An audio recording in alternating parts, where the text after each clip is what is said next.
Welcome to Pathfinder Payroll Solutions. So இப்போ நம்ம start பண்ண போகிறது பிஎஃபோட அட்வான்ஸ் எப்படி கிளைம் பண்ணுறது அப்படின்னு நான் உங்களுக்கு சொல்லித்தர போகிறேன். அதுக்கு நீங்கள் என்ன பண்ணணும்னா இபிஎஃப்னு கூகுளில் டைப் பண்ணிங்கன்னா யூனிஃபைட் போர்ட்டல்னு உங்களுக்கு ஒரு லிங்க் வரும். அந்த லிங்க்கை நீங்கள் கிளிக் பண்ணிவிட்டு உள்ளே போகணும். உள்ள லாகின் பேஜ்க்கு போனீங்கன்னா UN number, password and capture இது 3 கொடுத்துட்டு நீங்கள் என்டர் பண்ண வேண்டியிருக்கும். அங்க நீங்க என்டர் பண்ணீங்கன்னா உங்களுக்கு மேனேஜ்ல போய் கேஒய்சி அப்டேஷன் பண்ணும்.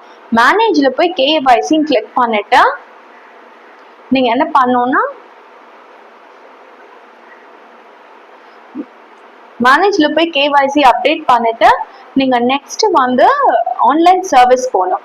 ஆன்லைன் சர்வீஸ்ல கிளைம் நீங்க கிளிக் பண்ணணும். கிளைமை கிளிக் பண்ணீங்கன்னா ஃபார்ம் 31 எதை நீங்க கிளைம் பண்ண போறீங்கன்னு நீங்க செலக்ட் பண்ணணும். பிஎஃப் அட்வான்ஸா இல்ல என்னென்ன. இப்போ பிஎஃப் அட்வான்ஸ் நம்ம பண்றதுனால பிஎஃப் அட்வான்ஸ் ஃபார்ம் 31 நீங்க செலக்ட் பண்ணணும்.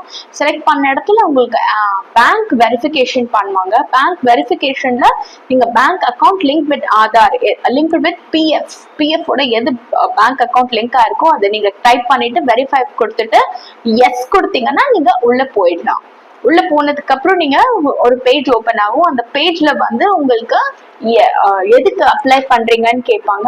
அதுல டவுன்வர்ட்ஸ் ஆரோல நம்ம பிஎஃப் அட்வான்ஸ் ஃபார்ம் 31 செலக்ட் பண்ணணும்.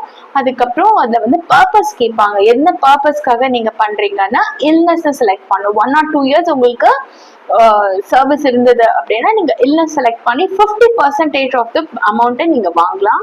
அதுக்கப்புறம் நீங்க வந்து அமௌண்ட் வந்து எவ்வளவு ரெக்வயர்ட்னு நீங்க டைப் பண்ணணும். அதுக்கப்புறம் உங்க அட்ரஸ் கொடுத்துட்டீங்கன்னா இது அந்த ப்ராசஸ் முடிஞ்சிடும். முடிஞ்சதுக்கு அப்புறம் ஜென்ரேட் ஓடிபி வரும். அதுக்கப்புறம் generate OTP linked with Aadhaar நீங்க பண்ணிட்டீங்கன்னா உங்களுக்கு சப்மிட் பண்ணிடலாம். சப்மிட் பண்ண ப்ராசஸ் முடிஞ்சது. கிட்டத்தட்ட 15 daysல உங்களுக்கு இந்த செட்டில்மெண்ட் ஆயிடும்.